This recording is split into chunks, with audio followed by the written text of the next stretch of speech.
This is definitely an attack. It will affect your child rearing. It will affect your education system.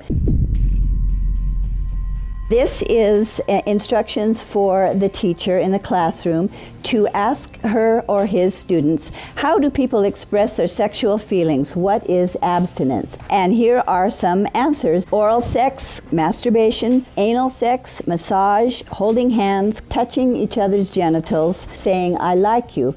And what they're doing is equating all these things. Saying I like you is equal to anal sex. It is pornography. Men, especially on the house floor, did not want to look at. We couldn't show this on the television news, but yet we want our 4th grade children to be looking at this book. In the name of sexuality education, children are seeing obscene materials that have been ruled by Congress and by the Supreme Court impossible to show to children. An online CSE program for African youth called The World Starts With Me tells children that sexuality includes oral sex and masturbation. It then tells them it's their own choice if they want to lose their virginity. It shows children pictures of naked girls and boys in various stages of development, and then asks them to point out differences in their private parts. Parents likely will never know, as it is all done online away from home. They have elementary students as young as 9 years old. Then they teach them how to wear a condom. And they have this plastic genitalia, and they even have young girls. They're teaching them how to put a condom on a male genitalia and boys how to put a condom on a women's genitalia without the knowledge and consent of the parents. They're giving them handouts, negotiating sexual encounters with other students. For example, there are statements like this: can I take your shirt off? It makes me hot when you touch me here. Is it okay if I take my pants off? Where we in Latin America, we still have a lot of poverty. We have communities that don't have fresh water, that don't have electricity. Focus is completely shifted from basic needs. They get comprehensive sexual education without the consent of parents, taking and deconstructing the family. My brother Luigi and I had an opportunity to go to the United Nations and give a speech on the UN floor. I told them how Planned Parenthood was passing out a booklet for HIV positive youth at the United Nations called Healthy, Happy, and Hot. This is for the kids who have AIDS. It teaches about sexual pleasure through masturbation, with same-sex partners, and even if you are drunk. This pamphlet called Healthy, Happy, and Hot tells young people that you have the right not to disclose your HIV status to a sexual partner if you're not comfortable. It also tells young people that are HIV positive that if they decide with their partner not to wear a condom, that's their decision. The World Health Organization standards for sexuality education in Europe actually suggest that children ages 0 to 4 should be given information about masturbation and given the right to explore their gender identity. For ages 4 to 6, children should be taught about same-sex relationships and respect for different norms regarding sexuality. The interests of organizations like UNFPA and IPPF is to get parents out of the picture and to radicalize and sexualize children. UNFPA has tried to convince my country to change our positions on issues such as reproductive rights and comprehensive sexuality education. Madam Chair, does the UNFPA think it can do this because Nauru is the smallest member state of the United Nations? The Nigerian government was actually told by the Western countries that if they do not give in, that they will be denied foreign aid. On page 89 of a UNICEF-published Sexual and Reproductive Health Manual, UNICEF listed situations in which one can obtain sexual pleasure that included sexual responses directed towards inanimate objects, animals, minors, and non-consenting persons. In the context of the Sustainable Development Goals that determines the agenda for the next 15 years, the voice is very, very biased. It's just International Planned Parenthood Federation and their affiliates. They have a direct influence on the outcome documents, on what is established, what is negotiated at the UN. Some of the objectives of the UNESCO Sexuality Education Guidelines include teaching children at age 9 about sexual stimulation and the definition and function of orgasm, and at age 15, that both men and women can receive sexual pleasure with a partner of the same or opposite sex. The It's All One curriculum also promoted by International Planned Parenthood, reveals the multiple manipulative tactics used to indoctrinate and sexualize children through CSE.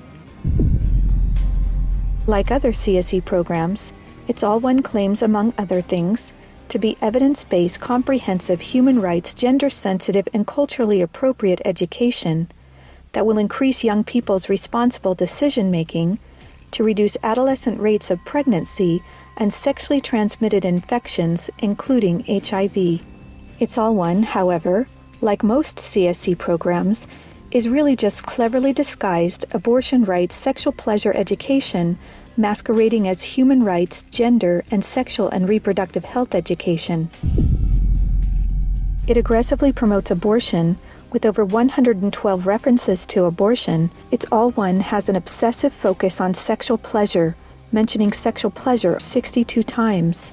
It promotes multiple sex acts and instructs children on how to stimulate themselves or their partner to orgasm. To explore their readiness, children fill out a worksheet that infers children are ready to have sex when you are feeling sexually attracted to the other person, and when you're feeling comfortable about telling the other person what feels good sexually. It teaches that human rights encompass sexual rights, including alleged rights to all persons to sexual expression and the right to seek sexual pleasure.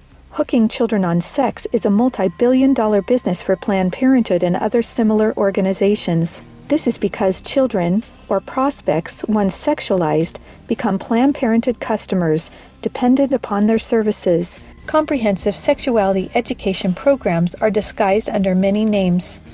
They may be called comprehensive sex or sexual education, education on human sexuality, reproductive health education, information on sexual and reproductive health, family life education, teen pregnancy prevention, rape prevention, anti-bullying programs, HIV/AIDS prevention, and sometimes even abstinence or abstinence plus education.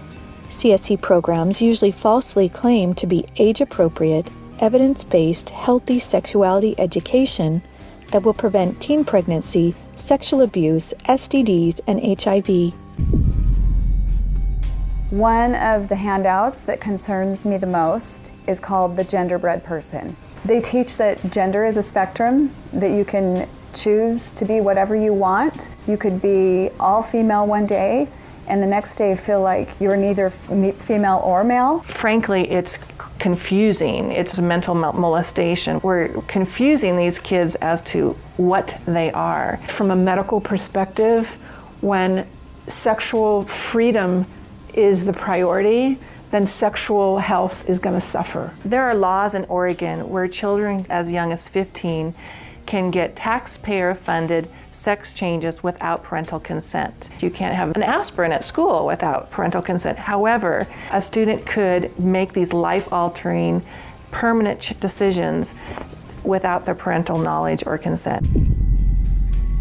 Sexual rights, sexual education movements began with Dr. Alfred C. Kinsey. Kinsey actually had pedophiles measure with a stopwatch how many children could achieve what he called orgasms within a 24-hour period. Today, comprehensive sexuality education is based on this philosophy that children are sexual from birth, created by Kinsey. Say no to CSE! Say no to CSE! We've got to stop it. We've got to use everything at our disposal. We have to stand together to stop this attack against our children. And they have all this funding and this organization, but we know that if we stand together, we can do something for the family, for the children. We stopped the Kinsey sexuality education program in Croatia. It is time for parents to say, no, my family is mine. My wife is mine. I am hers. Our children are ours. Band together and find ways to stop it from entering your country. Men have to rise up, defend their family. On matters sexual, the fathers have got to stand up. Say, you have no place talking sexuality to my children. We resist it, even with our lives, because that's what life is all about. It's happening on our watch. If we don't do something about it, it is all of us that carry that guilt. To learn more and to sign the petition to stop comprehensive sexuality education, go to stopcsc.org. Together, we can and will protect the world's children.